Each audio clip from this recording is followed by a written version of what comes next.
আজকে আমরা এমন একটা বিষয় নিয়ে আলোচনা করব যেটা নিয়ে প্রায় সময় কিন্তু আমাদের মধ্যে একটা কনফিউশন তৈরি হয়। ঠিক আছে, আসলে কোনটা হবে অ্যান্সার এটা নিয়ে কিন্তু আমাদের একটা দ্বিধাদ্বন্দ্ব তৈরি হয়। তো আশা করি এই আমাদের আজকের আলোচনা পর্বটি দেখার পর এই সম্পর্কিত আর কোনো সমস্যা থাকবে না। সেটা হচ্ছে ব্লাইন্ডের পরে আমরা কখন টু বসাই, ব্লাইন্ডের পরে কখন আমরা অফ বসাই, অথবা মেড এরপর কখন ইন বসাবো, আবার মেড এরপর আমরা কখন বাই বসাবো। তো এটা হচ্ছে যে আমাদের কমন মিস্টেক, মানে আমরা সচরাচর সবসময় এটা ভুল করে থাকি। হ্যাঁ, তো আশা করি আজকের এই ভিডিওটি দেখার পর আমরা যেভাবে ভুল করতাম সেটা আর কখনোই দ্বিতীয়বার ঘটবে না। হ্যাঁ, এখন এটা হচ্ছে যে আমাদের ব্লাইন্ড টু, ব্লাইন্ড মানেও অন্ধ, যখন টু বসবে আর অফ বসবে তখন কিন্তু মিনিংটা চেঞ্জ হয়ে যাবে। তাহলে মিনিং চেঞ্জ হয়ে কী হবে? ব্লাইন্ড টু মানে হচ্ছে অন্ধ হওয়া। এখন এই অন্ধটা বলতে কেমন অন্ধ বুঝি? যেমন আমি যদি বলি যে আমি অমুকের প্রতি অন্ধ, হ্যাঁ, বা আমি অমুকের ভালোবাসায় অন্ধ, এই রকম যদি বলি তাহলে সেটা কি হবে? Blind to. অথবা যদি এমন বলি যে she is blind to his sons fault, মানে তার এই যে তার যে সন্তান আছে, সন্তানের যে এখানে ভুলটা আছে, এই ভুলের প্রতি কিন্তু সে অন্ধ। হ্যাঁ, এখন এটা মিনিংটা কেমন হচ্ছে যে তার সন্তান আছে, সন্তান যদি ভুলও করে তবুও কিন্তু সে কী করবে? সেটা কিন্তু বলবে না যে এটা আমার ভুল হয়েছে। তার মানে সন্তানের ভুল সে কখনোই ধরবে না।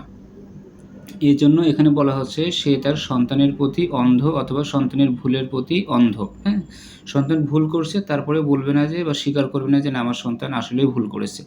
এইগুলো হচ্ছে যে কি বলি? Blind to. আবার যদি হচ্ছে যে আমাদের কোনো প্রিয় মানুষ থাকে তাহলে কি করি? সবসময় হচ্ছে যে সে যদি অন্যায়ও করে ভুলও করে কিন্তু আমাদের সমর্থন বা সাপোর্টটা কিন্তু তার দিকেই যায়। ওই যে তার দিকে যাচ্ছে, সেটা পারিবারিক ক্ষেত্রে হোক, কোনো সম্পর্কের ক্ষেত্রে হোক, যেভাবেই হোক, ভুল করা সত্ত্বেও যদি আমরা তাকে সমর্থন করি সেই ক্ষেত্রে আমাদের কি হবে? তার প্রতি যে একটা অদৃশ্য টান, এই টানটাই হচ্ছে ব্লাইন্ড টু। আচ্ছা, আশা করি বোঝা গেছে, এরপরে আর ভুল হবে না। আর ব্লাইন্ড অফটা আমরা কখন ব্যবহার করব?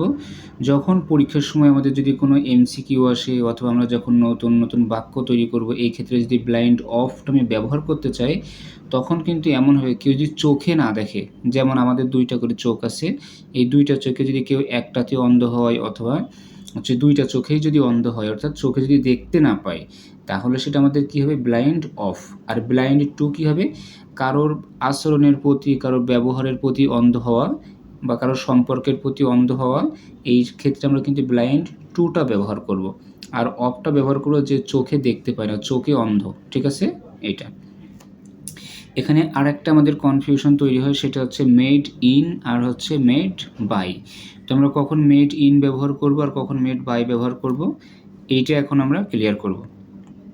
যেমন এখানে বলা হয়েছে this items war made in China. হ্যাঁ, আমরা মেড ইন তখনই ব্যবহার করব যখন ওই যে কোনো একটা জিনিস বা ম্যাটেরিয়ালস, এগুলো যখন কোনো দেশ থেকে অথবা কোনো লোকেশন থেকে তৈরি হবে। যখন কোনো লোকেশন বা কোনো দেশ থেকে তৈরি হবে তখন আমরা কি করব? Made in. আমরা যে অনেক সময় বলি যে আমার ফোনটা হচ্ছে ভিয়েতনামের তৈরি, আমার ফোনটা চায়নার তৈরি, বা আমাদের ফোনটা ইউএসের তৈরি বা ইউকের তৈরি, বলি না? সেই ক্ষেত্রে কিন্তু আমরা কী ব্যবহার করব?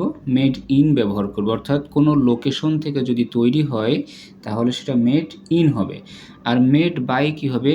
মেড বাই হচ্ছে যে যেমন কোনো কোম্পানি বা কোনো পার্সন বা কোনো ব্যক্তির মাধ্যমে যদি কোনো কিছু তৈরি করা হয় তাহলে সেটাকে আমরা কী করব? মেড বাই ব্যবহার করব সেখানে। যেমন এখানে আমাদের একটা উদাহরণ আছে কি, the tools were made by a local company. হ্যাঁ, তার মানে এইখানে যে যন্ত্রপাতিগুলো আছে এগুলো আমাদের কোথা থেকে তৈরি করা হয়েছিল? একটা লোকাল কোম্পানি থেকে তৈরি করা হয়েছিল। তার মানে মেড বাই আমরা সেখানেই ব্যবহার করব যখন কোনো কোম্পানি থেকে অথবা কোনো ব্যক্তির মাধ্যমে আমরা কোনো জিনিস তৈরি করব, সেখানে হচ্ছে যে মেড বাই। হ্যাঁ, যেমন আমি যদি বলি আমার এই কলমটা তৈরি করেছে হচ্ছে যে কী কোম্পানি, যেমন যদি বলি যে ম্যাটাডোর কোম্পানি, তাহলে ম্যাটাডোর কোম্পানি থেকে কিন্তু যেহেতু কলমটা তৈরি করা হয়েছে এই ক্ষেত্রে আমরা প্রিপোজিশন কী ব্যবহার করব? বাই ব্যবহার করব। আবার যদি বলি যে এই কলমটা আমার দ্বারা তৈরি, আমি তৈরি করেছি, তাহলে কি হবে?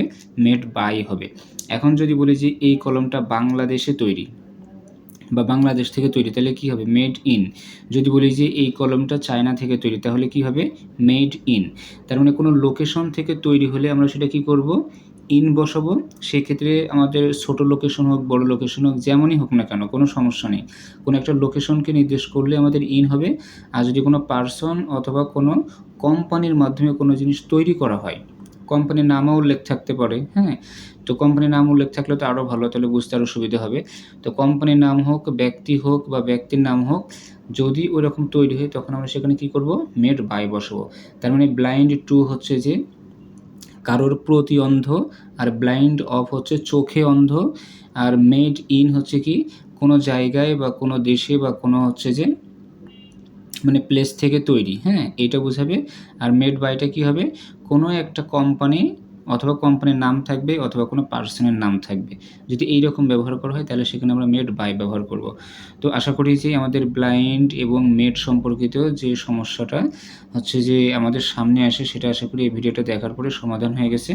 তো এরপরে আমরা এরকম আরও একটা গুরুত্বপূর্ণ পার্ট নিয়ে আলোচনা করব। তো সবাই পাশে থাকবেন। যদি উপকার হয় তাহলে চ্যানেলটি সাবস্ক্রাইব করবেন। ধন্যবাদ।